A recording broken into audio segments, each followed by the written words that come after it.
Welcome back students. I am your SST teacher Vandana Joshi and you are watching SST June. So students, today we are going to revise chapter 7 from geography, that is human environment, in which we will study about the human settlement, transportation and the communication system. So today at first we will see the human settlement.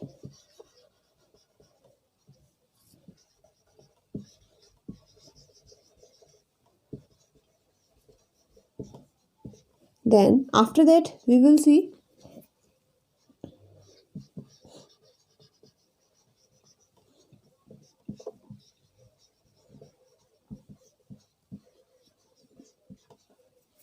then at last we will see the communication.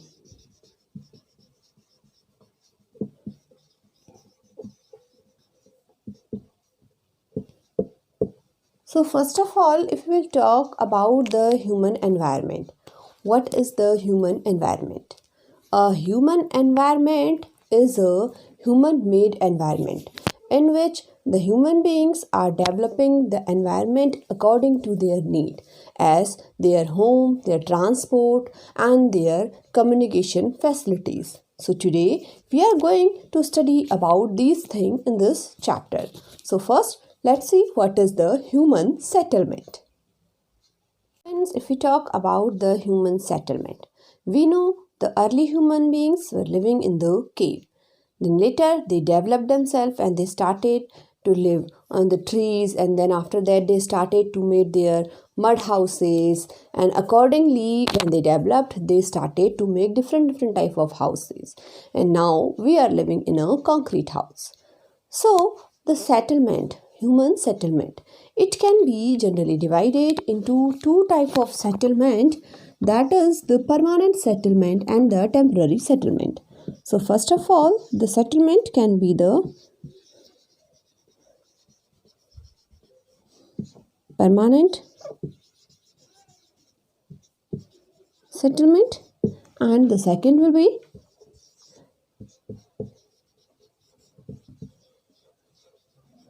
temporary settlement. So students, here we are having two types of settlement. The settlement can be divided into the rural and the urban settlement as well, that we will discuss later. First, let's see what is the permanent settlement and what is the temporary settlement. The permanent settlement, in which the human beings are having their own houses permanently, and the activities which they are doing, that is permanently on that place, means for their survival, for their economical problems and whatever the things are there where they are doing in a permanent place, that is known as a permanent settlement. As generally the permanent settlement is being we can say that we are seeing these type of settlement in the urban areas.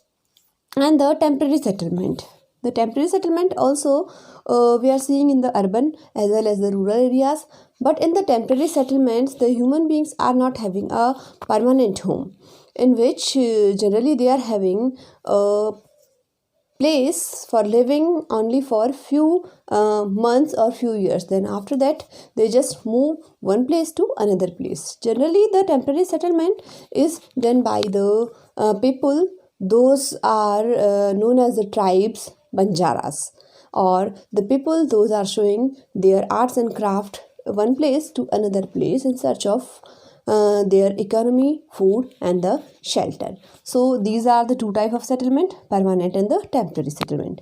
Now let's see what are the rural settlement and the urban settlement. So second, we are talking about the rural and the urban settlement.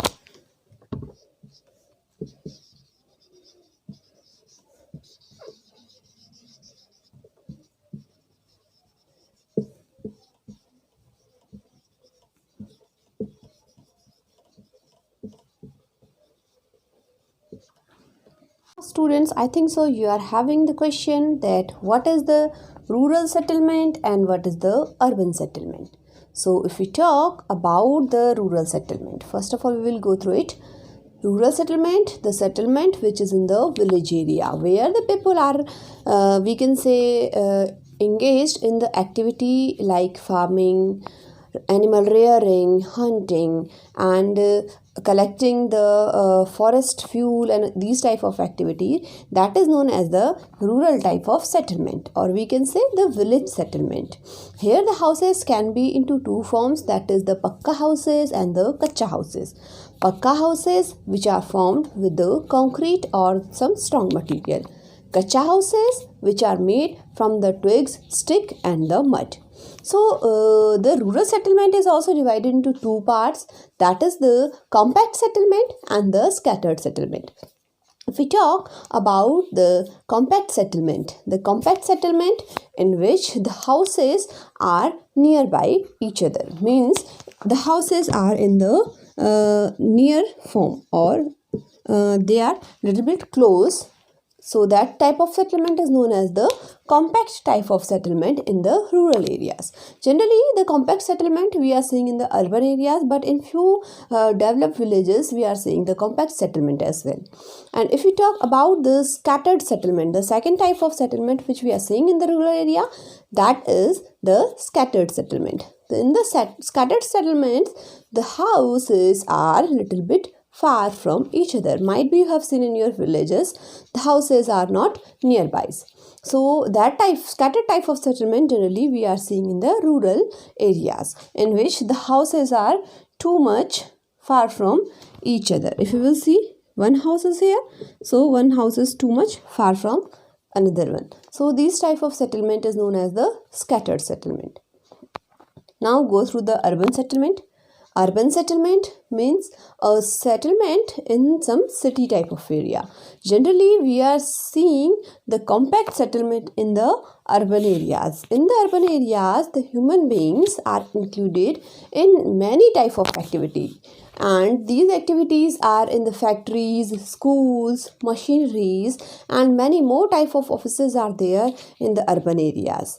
The compact settlement is the general settlement in urban areas and no scattered settlement in the urban areas. I hope students you understood about the settlements. So now we will see the transport. Friends, next human environment is the transport.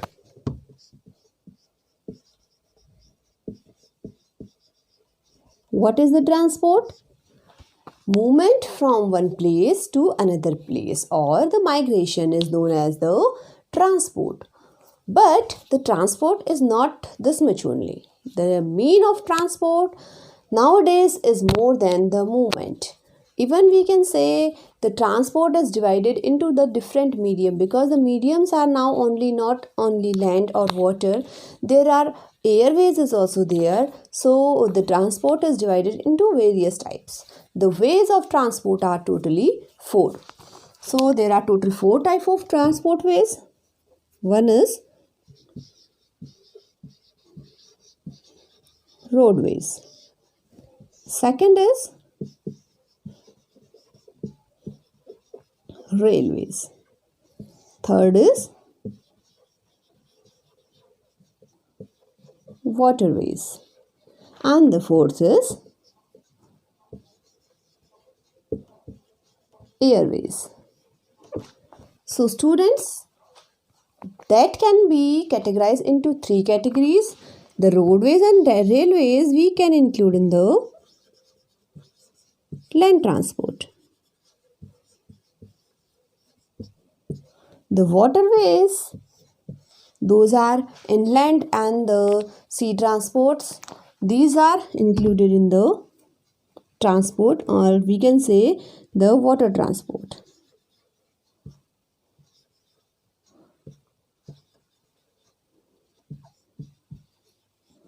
Or airways is coming into the air transport. Example we know for roadways, the bus, bikes, car and these type of things. Railways like metros, bullets and the trains.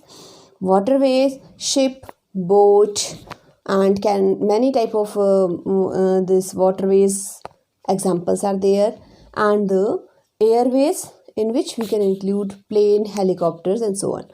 So first of all, we will talk about the roadways.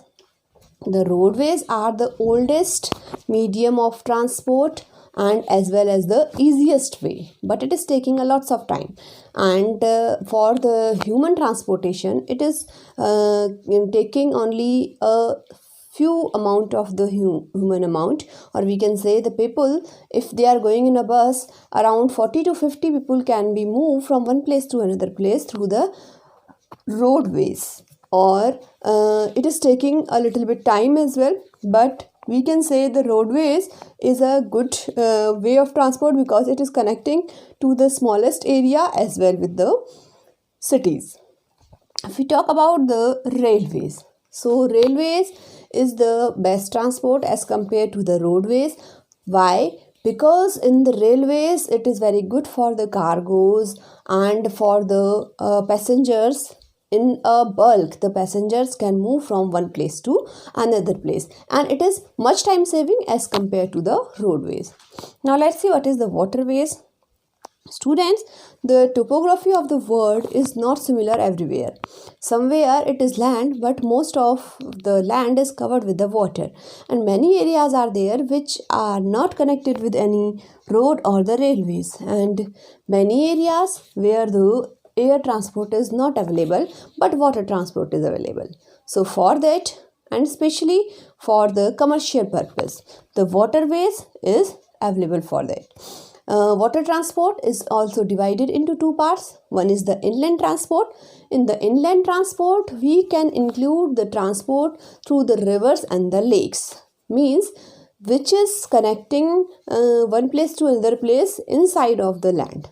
And if we talk about the second way, that is the ocean and the sea transport, in which we know that is the navy, merchant navy, and these type of shipyards are going through these waterways. Now airways, this is the fastest way of the world because the area which is taking around 3 or 4 days for moving one place to another place, in that only 4 hours can be spent through the air transport. So air transport, and we can carry more luggage as compared to the railways or the roadways in the air transport. So it is the fastest medium and the developed medium for the transportation. So students, I hope now transportation you got, but apart from the vehicles, right now also many areas which are not connected with the roads, because the roads are also divided into two parts, that is the kacha roads and the pakka road, or we can say the metal road or the unmetal road. The roads which are made with the concretes and some strong materials or metal materials, these are known as the pakka roads, and the muddy or the rustic type of roads are known as the unmetalled or the kacha roads, basically which we are seeing in the villages area. So the kacha roads are not we can say good for the heavy vehicles. So in that areas generally the vehicles are used by the human beings with the help of animals like horse cart, bullock cart, and these type of camel cart they are using on that area. So students, that is the summary of the transport. Now we will see the communication. Students, the third human environment is the communication. So what is the communication? What is the history of communication and how it can be developed? That we will see on the topic communication. So what is the communication? First of all, to convey our message to others, that is known as the communication. I am conveying my message to you, that is communication. You are conveying your message to me, that is communication. But what is the history of communication?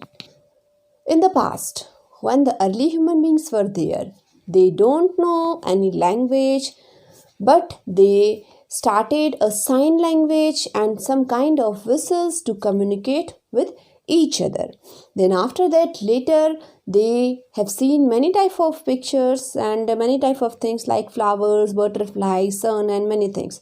So if you will see in the manuscripts, many type of things are there, like flower they used these type of figure, like sun they used these type of figure, for showing the phases of moon they used these type of figures. So that is the picture language of the early humans for the communication. But later the communication was developed into some sign, and that signs now later changed into the languages, into the different areas. As we are having many type of languages: Hindi, English, Sanskrit, Malayalam, Kannada, Odia, Bangla, Punjabi, and many more. So that each or we can say every person can communicate with each other in their own languages. But now what is the communication in present after developing it, and what are the other things for the communication? Let's see in a short way. Students, nowadays communication is not one-way communication, or communication is not only one way. Communication is a way of two-way communication, and nowadays the communication is having a lots of medium. So the medium of communication is known as the media, about which we have already studied in civics 6th chapter. And media word came from the medium. So media is divided into two parts, that is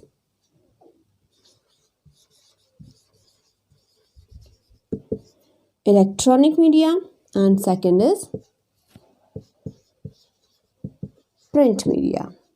So students, if we talk about the media, first of all, if we are having only one way communication, so it is known as the private communication or private media. And if we are talking to many people at one time, so that is known as the mass media, through which we are connecting more than one people. And that is also divided into two parts, that is the electronic media and the print media. Electronic media, in which we are getting the audio visual effect of any communication, like TVs and internet, mobiles, and we can say radio, cinema. Many examples are there for the electronic communication. If we talk about the print, the material of communication in the print mode, that is known as the print media. As example, we can include the books, magazines, newspapers, and brochures, and many type of things we can include in the print media. So students, I think so a little information about the communication you understood it. We will study more about the communication in our civics chapter 6, in which we will study the media, what is the role of media in the different fields in the chapter understanding media. So here the revision of chapter 7, human environment, settlement, and the communication is complete. Hope you understood it. Here I am providing you a few short questions. You can answer these questions in the message box. In the comment box, you can give the answers. And for the next video, keep watching SST June.